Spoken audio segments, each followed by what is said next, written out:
Olá, sejam todos bem-vindos. Eu sou o professor Wesley Barbosa e hoje eu vou mostrar para vocês esta obra aqui. A estrutura morfossintática do português, de José Rebouças Macambira.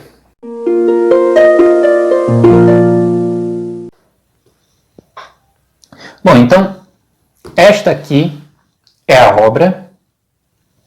A estrutura morfossintática do português, de José Rebouças Macambira, uma obra que me acompanhou aí nos meus anos iniciais de estudos em linguística, em língua portuguesa, né? Uma obra adquirida em 2007 por mim, eu estava ali no segundo período da graduação em letras, lido em parte em 2007 e 2008 e relido na íntegra em 2014. José Rebouças Macambira, ele faz nessa obra aqui algo muito interessante, que é unir 3 níveis de análise em suas considerações, que é o plano morfológico, o plano sintático e o plano semântico, para situar as categorias da língua portuguesa, enfim, as categorias de análise sintática, conforme vocês vão ver daqui a pouco. Então, por isso, é uma obra fundamental para a compreensão adequada dos fenômenos de nossa língua, né? Fenômenos aqui morfossintáticos, tá? Ou seja, classes de palavras e suas funções dentro de uma oração. É uma edição um pouco antiga, vocês veem pela cara, a gente conhece um livro antigo, né? Mas é um livro que não perde a atualidade, porque a estrutura gramatical, de um modo geral, estudar gramática não é uma coisa que varia tanto ao longo do tempo, né? Lógico, a língua portuguesa ela está no novo acordo, né? Tem gente que não gosta de estudar por livros que são do acordo antigo da língua portuguesa, mas eu diria o seguinte, que não prejudica, tá? Não prejudica porque aqui não trata de formação de palavras, aqui não trata de acentuação, aqui trata de classes de palavras, de morfologia e de sintaxe também, claro. Então não causa aí perdas para os alunos e para os estudantes de modo geral que queiram aqui consultar esta obra. Um livro que saiu aí pela editora Pioneira. Vocês vejam que é uma obra simples em termos de publicação, certo? Um livro que não tem orelhas, certo? Para reforçar aqui, para evitar que a capa se desgaste, eu coloquei uma fita aqui, né? Eu geralmente faço isso, não tenho problema nenhum em fazer isso. Está aqui o meu Ex Libris. Papel branco. Algumas pessoas têm problema com isso, eu particularmente não tenho, tá? Esta edição aqui é do ano 2001, tá? É uma reimpressão da obra de 1973. Tá aqui o índice, para quem quiser ver aí, basta pausar o vídeo para ter acesso. Bom, aqui um pequeno prefácio, né? E a introdução. E parte para os seus princípios básicos. Ele faz aqui uma introdução, tratando daquelas questões mais gerais que todo estudante que vai principiar no estudo das estruturas morfossintáticas de uma língua precisa ter noção, né? Noção de forma, de função e de sentido, né? Que é uma introdução para você compreender o que é a morfologia, a sintaxe e a semântica, né? É exatamente isso aqui, né? Morfologia é a parte que estuda a forma das palavras, a estrutura, a formação das palavras, a função que elas têm, né? Por exemplo, a função do verbo dentro de uma oração, a palavra, que é um substantivo aqui, né, exercendo a função de núcleo do sujeito nesta oração que se inicia, né, e assim por diante, né. É um papel da sintaxe estudar isso, e o sentido, né, ou seja, ela faz parte aí das preocupações da semântica, né, da ciência da semântica. Tem aqui algumas anotações feitas por mim em estudos comparativos com outros autores. Sistema aberto e sistema fechado, forma livre e forma presa. Cabe mencionar sempre o grande mestre Matoso Câmara, que abriu esse paradigma aqui, trazendo a noção de forma dependente, que ele cita aqui também. Em seguida, ele já passa aqui para a classificação dos vocábulos, trazendo mesmo aí aquela noção morfológica e gramatical tão conhecida, né, da divisão aí das categorias morfológicas, né, divisão esta que remonta a Aristóteles, tá, gente? Não com esses nomes, essa sistematização aqui a gente encontra em Aristóteles. Então, começando aqui pelo substantivo. Qual é a riqueza desta obra de Macambira que faz com que eu esteja aqui apresentando ela para vocês? Vejam o seguinte, Macambira começa conceituando o substantivo sob o aspecto mórfico, ou seja, levando em conta apenas a estrutura do substantivo, a estrutura das palavras classificadas ou passíveis de serem classificadas como substantivo, passíveis de atuarem numa determinada frase como substantivo. Então, o substantivo, sob o aspecto mórfico, por exemplo, ele divide-se em quadriforme, biforme e uniforme.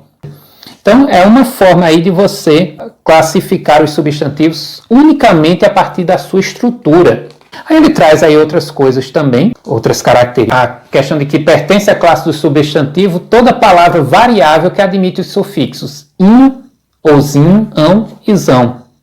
Ou seja, ele classifica morficamente. Depois ele vai classificar sobre o aspecto sintático. Substantivo é toda palavra que se deixa preceder por artigo ou por pronome adjetivo, especialmente possessivo, demonstrativo ou indefinido, né? O aluno, um aluno, a casa, uma casa, e assim vai, né? Isso faz e justifica aquela questão de que um verbo, por exemplo, pode atuar como substantivo. Quando eu digo assim, o cantar de Maria é belo. Eu peguei um verbo, coloquei ali um determinante antes, que é um artigo. Com isso, eu transformei este verbo num substantivo. De um modo geral, existem palavras que sempre vão estar nessa classe, porque sempre vão ser passíveis de preceder por tais determinantes. Existem palavras que só em alguns casos vão receber tal procedimento. E também sobre o aspecto semântico, né? Substantivo é a palavra que serve para designar os seres. Essa aqui é a classificação que geralmente as gramáticas trazem, os livros didáticos trazem, que causa confusão. Porque basta você pensar na noção de ser ultimamente, né? Que é ser vivo.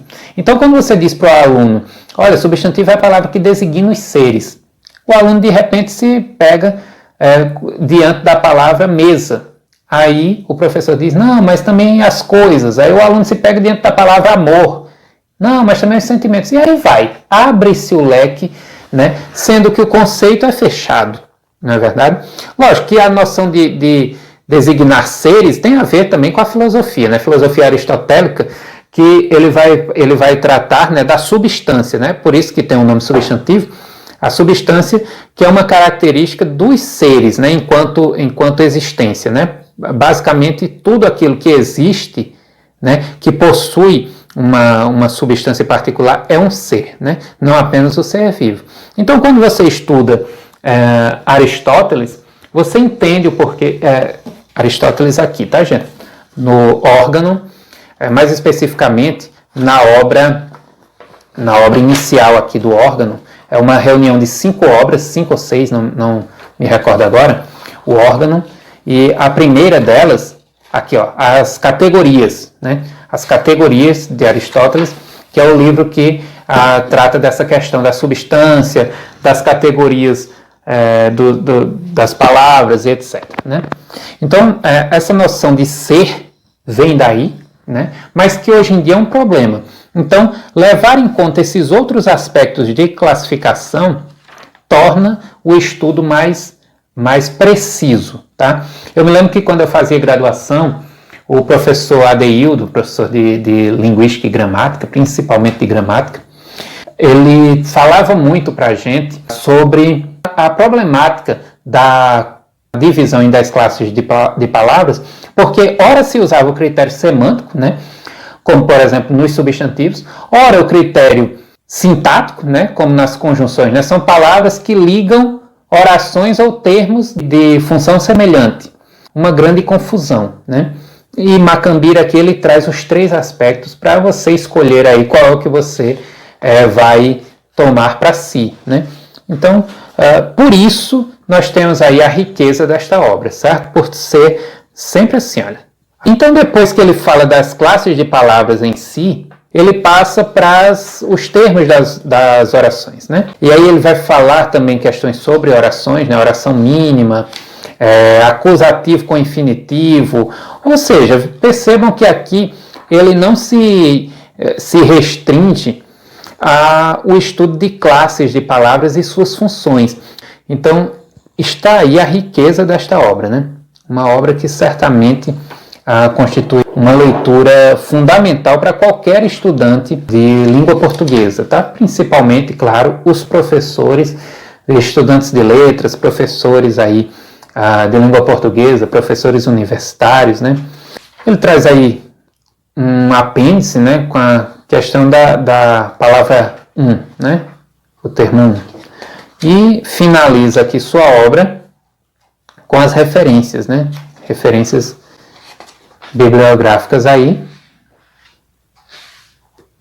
Está aí a estrutura morfossintática do português. Qual seria o par perfeito de estudo dessa obra, né? Para você estudar junto com essa obra? Certamente uma gramática, tá, gente? E aí eu convoco aqui uma gramática tradicional.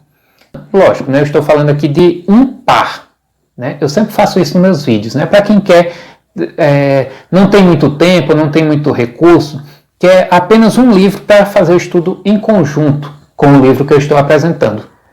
Aqui, olha, se você, claro, pode ter acesso a toda uma biblioteca de linguística para estudar cada classe de palavras separadamente, etc., beleza. Mas, caso contrário, estudar por meio de uma gramática é certamente uma forma de aprofundar aqui algumas noções, ou nem de aprofundar, né? De você usar isso aqui para refutar algumas coisas daqui e vice-versa. Então, a obra de Napoleão Mendes de Almeida, né, essa gramática futuramente eu apresentarei para vocês, a gramática metódica da língua portuguesa, uma excelente gramática. Então, eu aconselho aí vocês fazerem o estudo em conjunto, tá? Com relação à fonte, gente, dessa obra aqui, para quem gosta de saber do nível de conforto diante da leitura, é uma fonte que chega quase em 2 milímetros na letra minúscula, então é uma fonte confortável, tá? Na letra maiúscula aqui, ela chega aí nos 3 milímetros, tá? Então não é uma fonte pequena, o espaçamento entre linhas é um espaçamento confortável.